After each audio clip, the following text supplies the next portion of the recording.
Clara Guémard, bonjour. Bonjour. Vous êtes présidente du groupe General Electric France, aujourd'hui en rencontre économique d'Aix-en-Provence. Une question donc sur le thème de la réindustrialisation. Pensez-vous qu'une réindustrialisation doive se concevoir au niveau national ou international?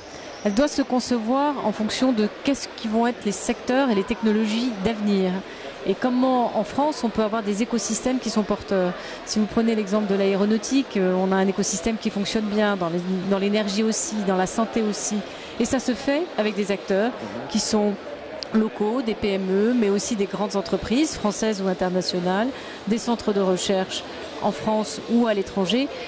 La notion de frontière n'a plus grand sens. Ce qui est important, c'est de se dire qu'on veut que ce soit en France que se passe le meilleur du savoir, de la connaissance, de la technologie et des hommes et des femmes qui la composent. Alors quelle serait la meilleure manière d'inciter à cette réindustrialisation dans cette optique? D'abord, la réindustrialisation, elle passe par les entreprises. Donc il faut donner de l'air aux entreprises. Il faut leur permettre d'aller plus vite. On a un vrai problème de vitesse en France. On doit faire le choc de simplification. On doit aussi donner de l'air fiscal. On ne peut pas se permettre d'avoir un pays avec 57% de la dépense publique. Il faut vraiment que ça baisse. Ça, c'est pour le court terme. Mais il faut aussi donner une vision d'avenir. Vous savez, quand vous avez fait un trou dans votre budget, à la fois vous réduisez les dépenses qui ne sont pas absolument indispensables, mais vous vous dites comment vous allez faire pour construire l'avenir et faire en sorte que non seulement ça ne se reproduise plus, mais que vous puissiez gagner plus d'argent. On est exactement dans cette situation-là en France. C'est comment non seulement on réduit les dépenses, mais aussi comment on construit la croissance de demain.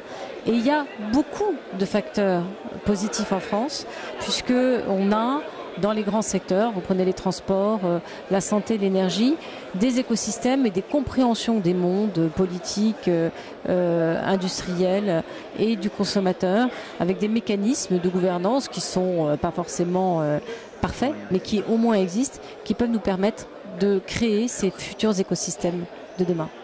Et alors General Electric semble vraiment être l'entreprise mondiale par excellence. Comment est-ce que vous pensez que ce genre d'entreprise peut envisager la réindustrialisation aujourd'hui? D'abord, nous, l'industrialisation, nous la faisons. Nous la pratiquons puisque on a fait l'année dernière l'acquisition d'une entreprise qui s'appelle Convertim, dont on a mis le siège social et mondial en France et dont on prévoit une croissance assez rapide dans le monde. On investit bon an mal an entre 50 à 100 millions d'euros dans la recherche en France. Et on investit régulièrement dans nos sites industriels. On a 8 sites industriels en France qui exportent, selon les sites, entre 75 et 90% de ce que nous produisons en France. Donc on la pratique et on la vit tous les jours. Ce qui nous inquiète, c'est la perte de compétitivité, qui fait qu'on avait un avantage de compétitivité en France par rapport à l'Allemagne et qu'on est en train de la perdre et que la tendance, si elle n'est pas redressée très vite, peut être extrêmement pénalisante. Au fond, vous savez, il faut laisser les acteurs agir, mais les acteurs, les grandes entreprises étrangères, les PME, les jeunes entrepreneurs, ils interviennent dans un univers où ils ont le sentiment à la fois qu'on les aime, mais qu'il y a une dynamique positive, pas dans une dynamique négative. Vous n'avez jamais envie de nager contre courant. Vous avez envie de nager lorsque la vague vous porte, parce que c'est elle qui va vous emmener loin.